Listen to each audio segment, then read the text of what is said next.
¿Conoces ese momento en el que te das cuenta de que tu matrimonio ha sido una gran broma? Sí, estoy viviendo esa pesadilla ahora mismo.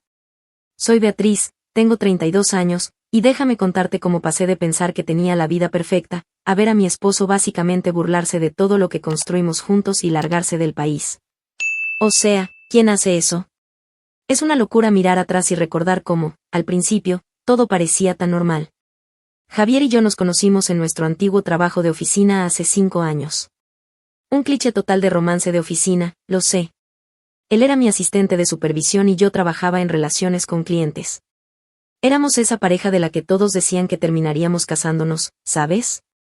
Y efectivamente, nos casamos después de 2 años. Nos mudamos a un complejo de apartamentos decente en Milton Road. Nada lujoso, pero lo hacíamos funcionar. Oh, al menos, eso creía yo.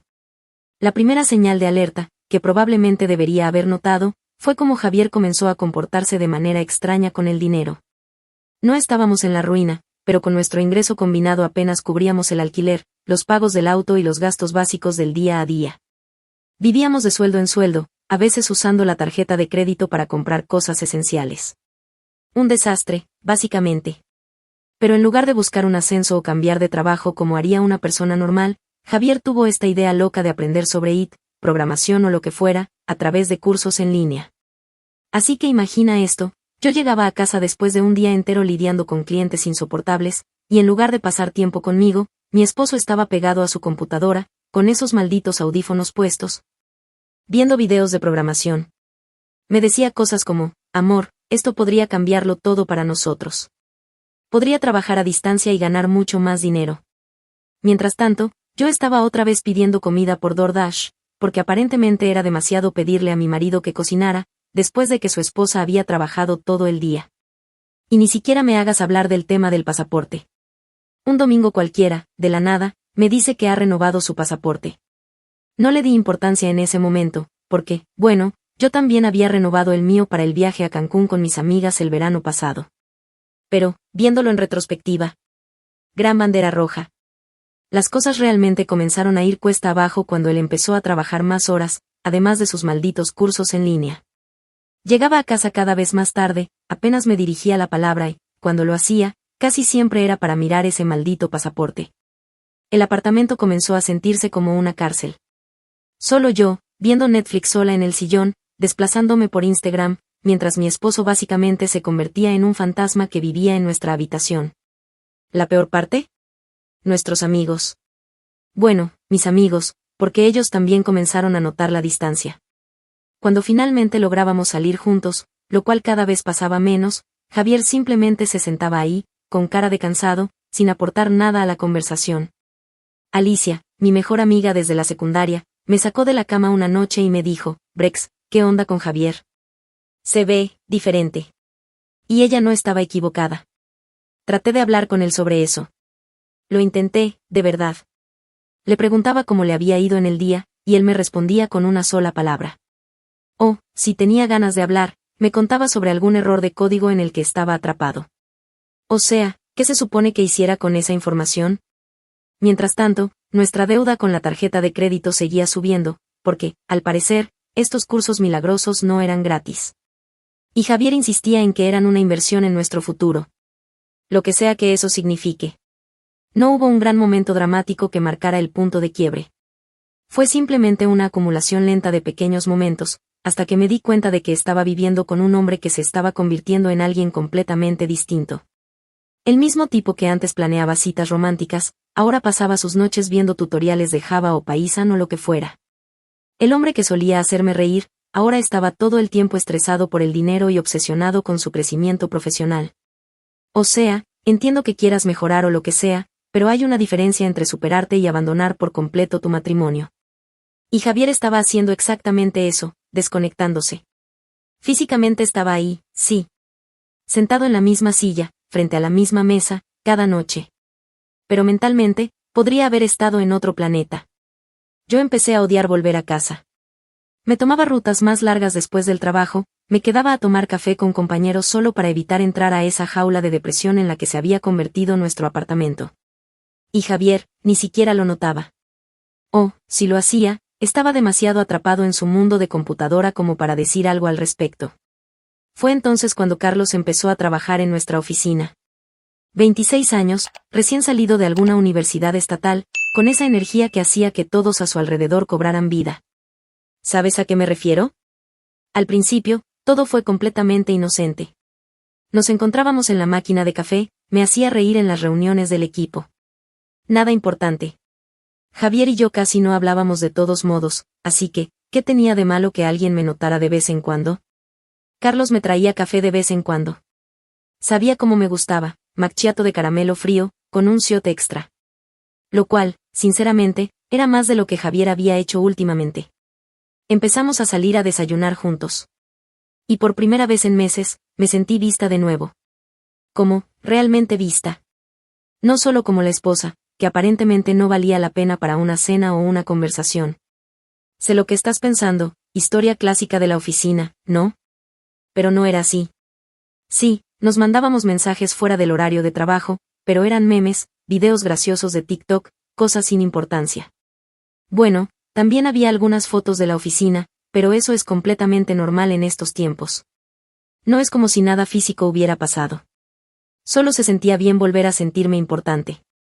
Tener a alguien que me mirara como si todavía tuviera algo interesante que decir, y no solo como una molestia que estaba deteniendo a su esposo de cumplir su sueño tecnológico. Luego llegó esa noche, la que cambió todo. Por primera vez en mucho tiempo, Javier llegó temprano a casa. Y en vez de encerrarse en su computadora como siempre, me hizo sentarme y comenzó a soltarme un discurso lleno de emociones pesadas. Empezó a hablar sobre cómo se sentía un fracaso, sobre cómo los problemas de dinero lo estaban consumiendo, sobre lo estresado que estaba con todo. Casi llorando. Traté de ser comprensiva, de verdad lo intenté. Dije todas las cosas correctas, le aseguré que lo superaríamos juntos. Pero algo dentro de mí cambió en ese momento. ¿Conoces esa sensación cuando un hombre emana energía desesperada? Sí, eso me golpeó de lleno. Aquí estaba mi esposo, supuestamente el fuerte, el que se suponía que me protegería. Y ahora estaba allí, completamente quebrado, después de meses de apenas dirigirme la palabra.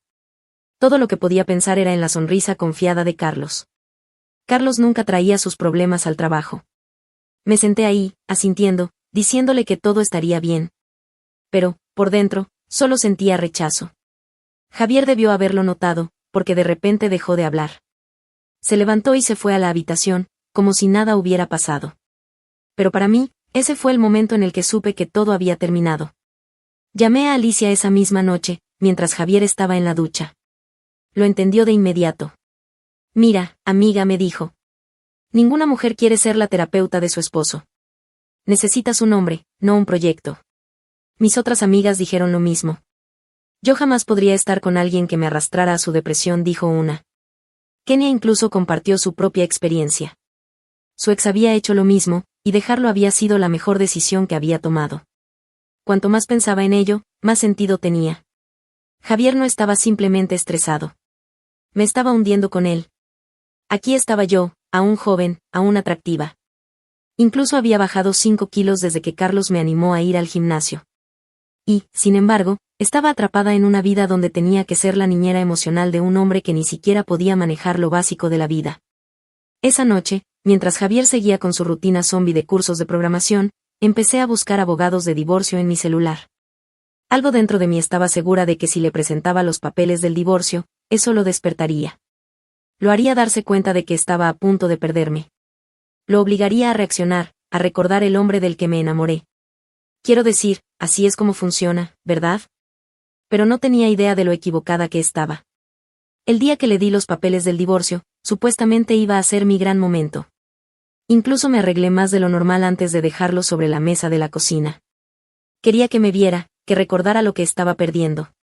Tenía todo este discurso preparado sobre cómo merecía a alguien que igualara mi energía, sobre cómo estaba harta de cargar con el peso emocional del matrimonio. Líneas que había ensayado en el espejo, después de demasiadas noches de vino con Alicia. Pero Javier ni siquiera levantó la vista de su teléfono. Solo murmuró un simple, ok. Y siguió escribiendo. Ok. Ok, 5 años de matrimonio y eso es todo lo que tienes para decir. Me quedé ahí, esperando, algo. Lágrimas, súplicas, promesas de cambiar. cualquier cosa, menos el sonido de su teclado mecánico. Me mudé con Alicia ese mismo fin de semana. Subí una historia a Instagram con la canción Clean de Taylor Swift de fondo, porque, bueno, su utilidad. Javier ni siquiera la vio. De hecho, cuando me puse a pensarlo, me di cuenta de que había estado apagando poco a poco sus redes sociales durante meses. Solo que yo no lo había notado hasta que intenté activamente llamar su atención. Así que subí mi juego. Fotos de progreso en el gimnasio, publicadas. Noche de chicas en los bares de moda, etiquetadas. Frases motivacionales sobre saber tu valor, compartidas. Incluso subí una selfie en mi nuevo conjunto de ejercicio, con un pie de foto sobre elevarse.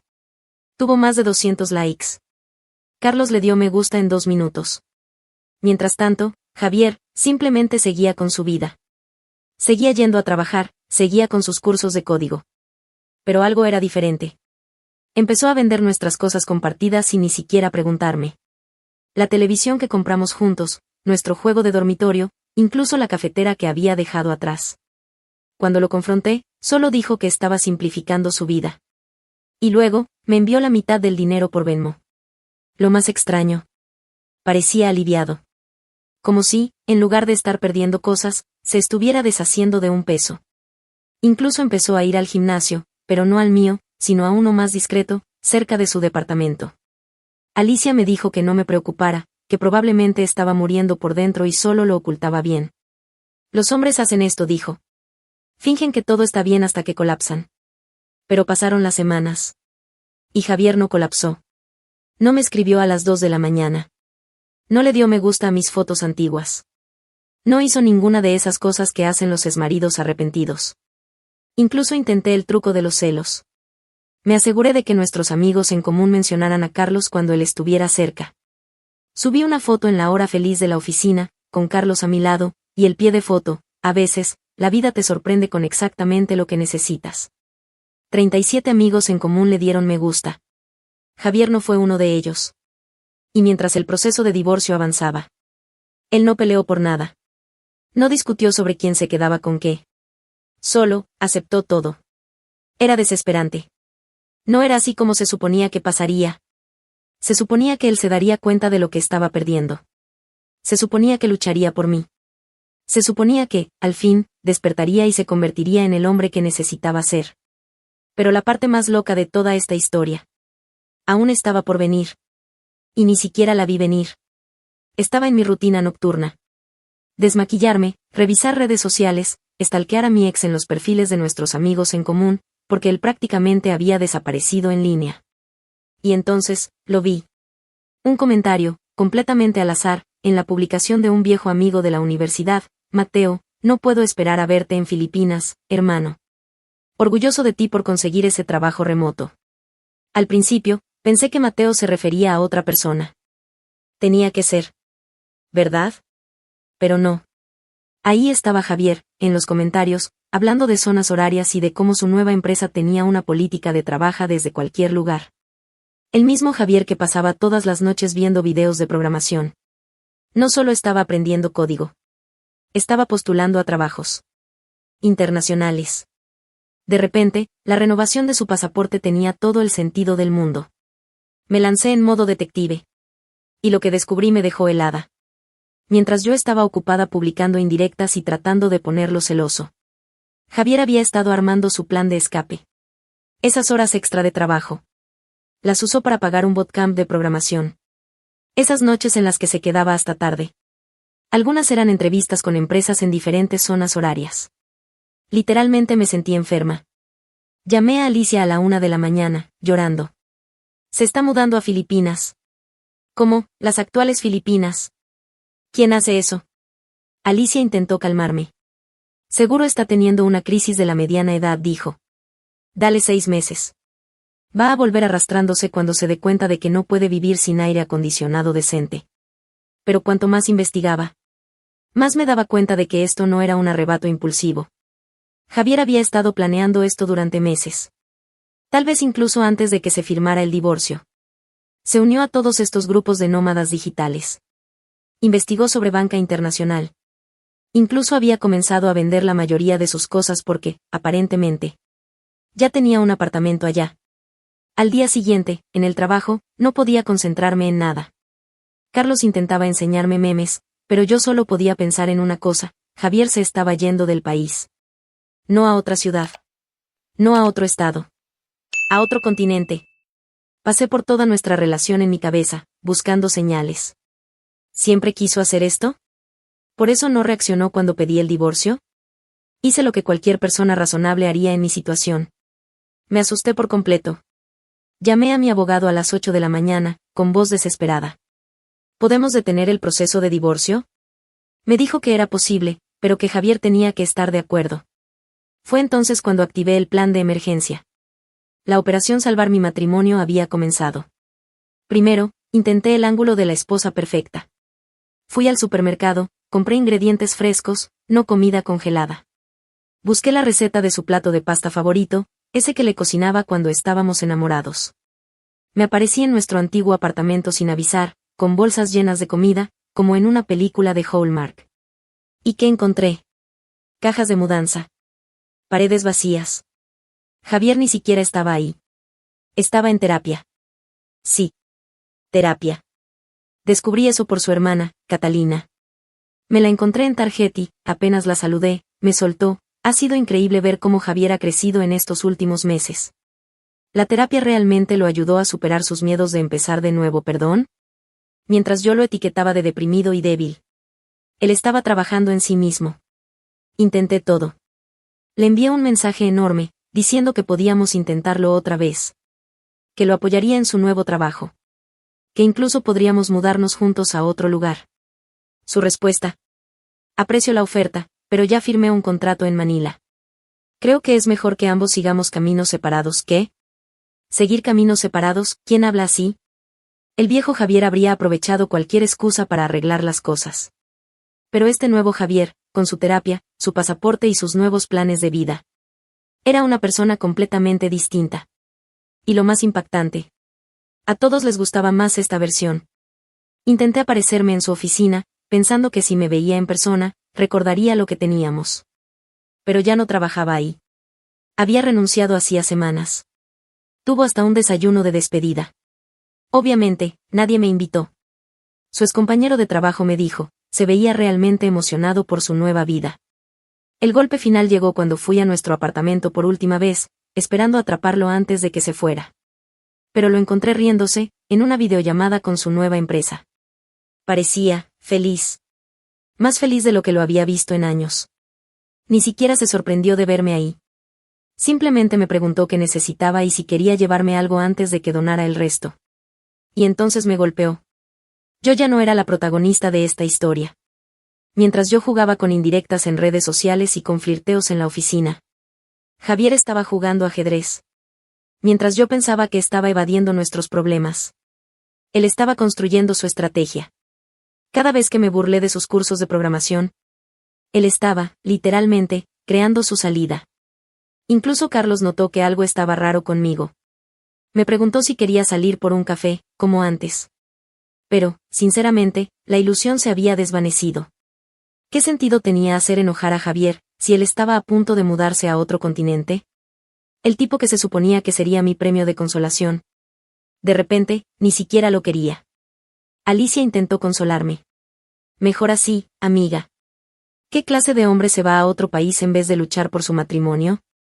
Pero esa noche, sentada en su sofá, viendo cómo aparecía en mi feed la publicación de despedida de Javier, compartida por un amigo en común, supe la verdad. Tal vez yo no fui la que salió ganando en esto. Han pasado 6 meses desde que Javier se fue a Filipinas. 6 meses en los que he visto cómo, de alguna manera, está viviendo su mejor vida. Porque sí, aún me tiene bloqueada en todo. Pero eso no significa que no pueda espiar desde los perfiles de otros. Y la parte más dolorosa es que Javier no solo está bien. Está mejor. No es el exmarido triste que me imaginé, sobreviviendo con comida congelada y arrepintiéndose de su vida. No. Javier está posteando fotos en diferentes playas cada fin de semana. Haciendo amigos con otros nómadas digitales. Trabajando de manera remota. Ganando más dinero del que ganábamos juntos. Y, por alguna razón inexplicable, viéndose mejor que nunca. Nuestro viejo amigo Rachel lo visitó el mes pasado. Regresó diciendo que su nuevo apartamento tenía una ducha con vista panorámica y que pagaba una cuarta parte de lo que solíamos pagar aquí. También dijo que Javier se veía transformado, que se había encontrado a sí mismo. Mientras tanto, Carlos resultó ser un completo desastre. Apenas se enteró de que yo estaba soltera, de repente estaba demasiado ocupado con el trabajo. Ah, y tenía novia. Desde hacía 2 años. Genial. Gracias por eso, universo. Nuestro grupo de amigos se dividió en 2 bandos. Los míos, que se juntan a tomar tragos y a decirme que Javier seguramente está deprimido en su pequeño departamento en Asia. Los suyos, que están literalmente planeando comprar vuelos para ir a visitarlo. Incluso Mateo está organizando un viaje de chicos para Año Nuevo. ¿Quién en serio sigue con esos planes? Intenté hacer match con alguien en las apps de citas. Pero todas las conversaciones terminaban igual. ¿Qué pasó con tu matrimonio? ¿Qué se supone que diga? Bueno, mi esposo me dijo que estaba atravesando una crisis, así que en lugar de apoyarlo, traté de hacerlo enojar con un tipo más joven. Luego firmé el divorcio pensando que eso lo haría rogarme que me quedara, pero, en lugar de eso, se mudó a Asia y ahora es más exitoso y feliz sin mí. Sí. Genial. Alicia sigue diciendo que me salvé. Cualquier hombre que se muda a otro país en vez de luchar por su matrimonio, obviamente tiene problemas, insiste. Seguro volverá arrastrándose cuando se dé cuenta de lo que perdió. Pero aquí está la verdad. Javier no está volviendo. No me está extrañando. No está sufriendo en silencio. No está haciendo ninguna de esas cosas que yo creía que haría. La semana pasada, publicó algo sobre dejar de aferrarse a las viejas historias que nos contamos a nosotros mismos, y elegir el crecimiento sobre la comodidad. Tuvo 200 likes. Estoy segura de que hablaba de mí. Pero no puedo comentarlo. Porque, bueno, sigo bloqueada. Y lo peor de todo es ver a todas esas mujeres random comentando con emojis de ojos de corazón en sus fotos. O sea, ni siquiera sale tan guapo en esa foto en la piscina infinita. Bueno, tal vez sí. Pero da igual. A veces, entro a su LinkedIn. Es el único lugar donde no me tiene bloqueada. Fue ascendido el mes pasado. Al parecer, excedió expectativas de rendimiento con soluciones innovadoras. Mientras tanto, yo sigo aquí. En la misma oficina. En el mismo trabajo. Comiendo sola en el almuerzo, porque Carlos cambió de departamento. Todo el mundo me dice que tengo que seguir adelante. Que me enfoque en mi carrera. Fácil para ellos decirlo. No tienen que ver a su exmarido viviendo en una maldita novela de nómadas digitales, mientras ellos siguen aquí, explicándole a su mamá por qué otra vez van a pasar las fiestas solos. Así que, sí. Aquí estoy. Sola. Triste. Mirando como el hombre que pensé que jamás me dejaría. Está viviendo su mejor vida al otro lado del mundo. ¿Y la parte realmente jodida? En lo más profundo, en esas madrugadas de insomnio. Sé la verdad. Sé que fui yo quien lo perdió a él.